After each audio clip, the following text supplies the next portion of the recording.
Hello everyone, Merry Christmas, Happy New Year. In this video, I will be going through the 3 prototypical safe havens from Mark Spitznagel's book, as well as the 3 prototypical imposter safe havens, also from his book. Let's get started. Basically, where we last left off was trying to come up with a methodology that we could use to figure out whether a particular asset, when added to our portfolio, could be used as a safe haven. And so now that we have figured out how to do that using Python and math and the geometric average, we're moving on to figuring out what exactly a safe haven is in the real world. So the big question that is animating this chapter in Spitznagel's book called A Taxonomy is basically how we can identify safe havens. How do we know whether something can help us grow our geometric average through time? Spitznagel offers 3 different types of prototypical safe havens. It's more like a spectrum between each of them, but and there's often a lot more different between them than there is in common, but he wanted to list those out, so we'll go through those as well. The first one, which I'll go through, is and this is what the chart will look like that we're using as well. So there's what happens in a crash. So when the market goes down what happens when a crash, what happens when there isn't a crash, and then what type of payoff you get in the end. So for the insurance safe haven, he has 3, and this is one of them. In the insurance safe haven, when there is a crash, you get paid a lot of money. A lot of money.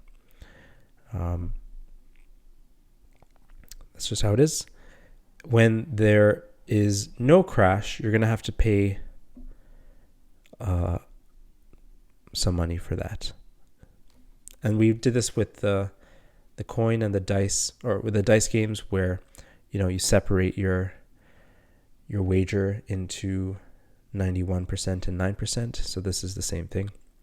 And the insurance safe haven, the type of payoff that it has is convex. So basically, when things go bad, you'll be really happy because you get a really big amount of money. When things are going good, you have to pay this little fee because that's the cost of it. Okay, that's the insurance safe haven. Then there is the store of value safe haven.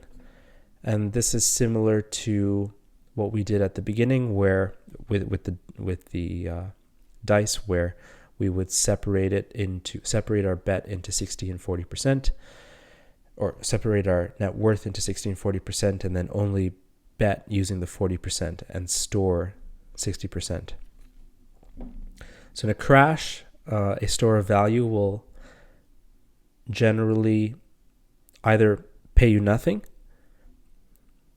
unusual, or it'll be positive, but just by a bit.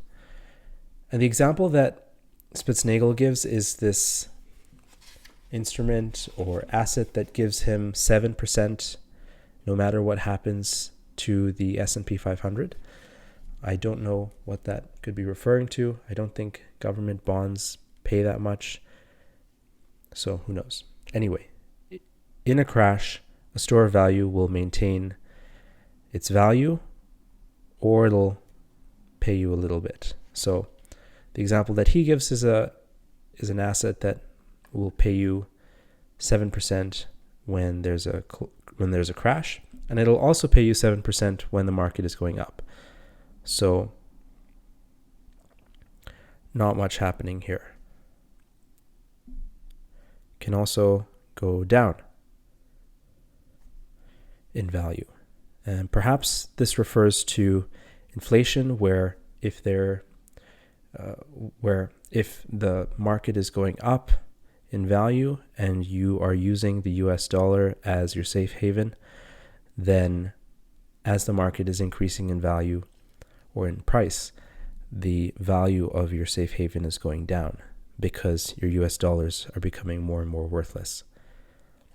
So in essence, what the store of value safe haven does is it gives you minimal sensitivity or exposure to the market. And that's why he calls it low correlation. That's the store of value. And then there's this third type of safe haven called the alpha, which is kind of like the child of the store of value and the insurance, because it does well in a crash, but not as well as the insurance. And when the market is going up, it can also do well, but it can do poorly too, just like the store of value. So Spitznagel says this is a negative correlation. Those are our 3 prototypical safe havens from the book. And if you flip the page and go to the next one, he gives his example. The store of value gives you 7% no matter what happens in the market. The alpha will give you 20%. No, we'll leave that for the end. The insurance will give you something like 1,000% when the market goes down by more than 15%. But for any situation where the market does better than that, it'll cost you, say, 100%. And then there's the alpha, which is the child of them both. If the market goes down more than 15%, then you get 20% from this instrument. And then if it goes down by more than 0%, but less than negative 15, then it'll give you 7%. And then for everything better than 0% that the market grows, you'll get 5%. So you can see it's kind of like a slide that isn't very high. This one is crazy. And then last, there's the store of value where you just get 7%. Okay, so those are the 3 types of safe haven prototypes. And then you have the, whoopsies, oh no.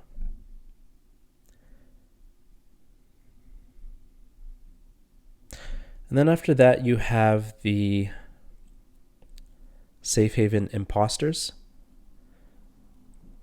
And these are assets that might seem like safe havens, but are actually not. And so he goes through 3 of them. One is the hopeful haven. And in a crash, what happens to the hopeful haven is that you don't know. You don't know what's going to happen in a crash. In a non-crash, it'll either go up or it'll go down. So the payoff is unsure. You're just uncertain. I think I would put Bitcoin in here because in a crash, you cannot be certain that the value of Bitcoin will go up. You cannot be certain that everyone will leave the market and buy Bitcoin. So you just don't know what's happening. In a non-crash, Bitcoin has gone up, Bitcoin has gone down. And so this particular category of imposter safe haven is one where there is little sensitivity to the market. So it doesn't depend on it, and it's unpredictable in how it'll behave when the market does a certain thing. So I'll just write that down. Low sensitivity. Then there is the unsafe haven. where in a crash, you lose money. In a non-crash, you gain money. And it kind of follows the market. And Spitznagel says that the payoff tie for this is always goes up, so it must be safe. And I think this could refer easily to the S&P 500. If you're using that as a safe haven itself, where you think that because it's always going up, that it's safe, or that you can use it as a safe haven. Let's see if that's correct. No, I don't think he mentions that. But I would say that the S&P 500 would fit in here because it's, because it goes up when there's no crash and it goes down when there's a crash. And then the last imposter is the diversifier.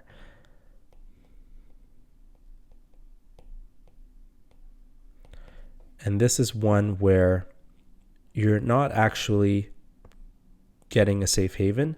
You're just trying to dilute your risk and you're trying to lose less in a crash. So when there is a crash, you're going to lose money, but you're not going to lose as much as you would if you didn't have these extra things in your portfolio. When there is no crash, you're going to gain money, but you're not going to gain as much as you would if you didn't have these things in your portfolio. So in essence, it dilutes your risk and it sacrifices it. You can trade away volatility for stability. So you lose less, but you also gain less. And this isn't a safe haven because the goal is to maximize our CAGR, or our geometric average growth rate, through time. And this would not be doing that. It would just be slowing it down. So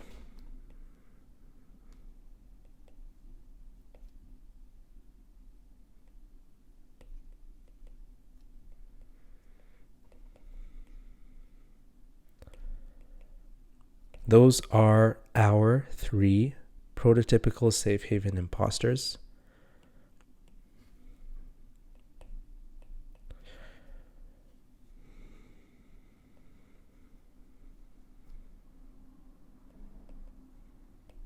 I would guess that random stocks are what he would consider the diversifiers. So in the book, he talks about how people or portfolio managers hope that by diversifying their portfolios, that they will lose less, but that they'll also gain less. And he makes this funny comment where he basically says that these portfolio managers think that they can diversify things more than the actual market itself, which is already quite diverse. I found that to be funny.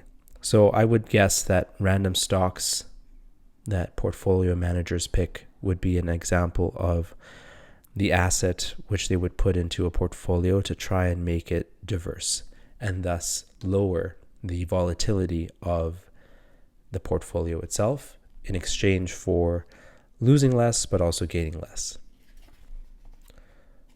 All right. So you can see some of the similarities between these two. Like, for example, the diversifier seems kind of similar to the store of value safe haven, in that, you're kind of trying to do the same thing. If you can think back to the dice games that we were playing, setting aside 60% of your net worth for from every bet means that you minimize the drawdowns, but you maximize the gains up. And so the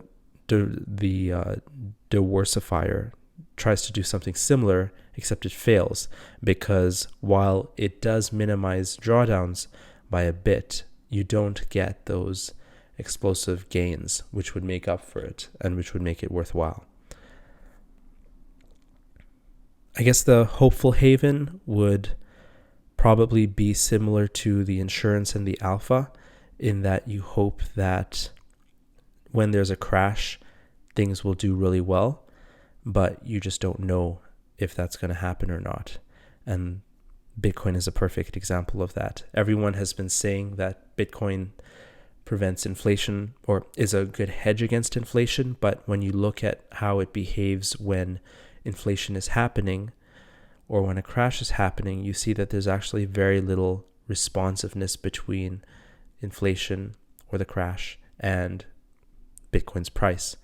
And so therefore there's low sensitivity to the market from Bitcoin, and thus it's not a safe haven. I think that's all. Thanks for watching. In the next video, what I'm going to try and do is go through his methodology for figuring out what a safe haven is and is not mathematically using Python. And then I will go through the 120-sided dice thing that he does, which is very interesting. And then I'll talk about the two fallacies as well that he identifies, which are the retrospective safe haven fallacy and the prospective safe haven fallacy. And one question I have is why this doesn't apply to his methodology itself. Okay, thanks for watching.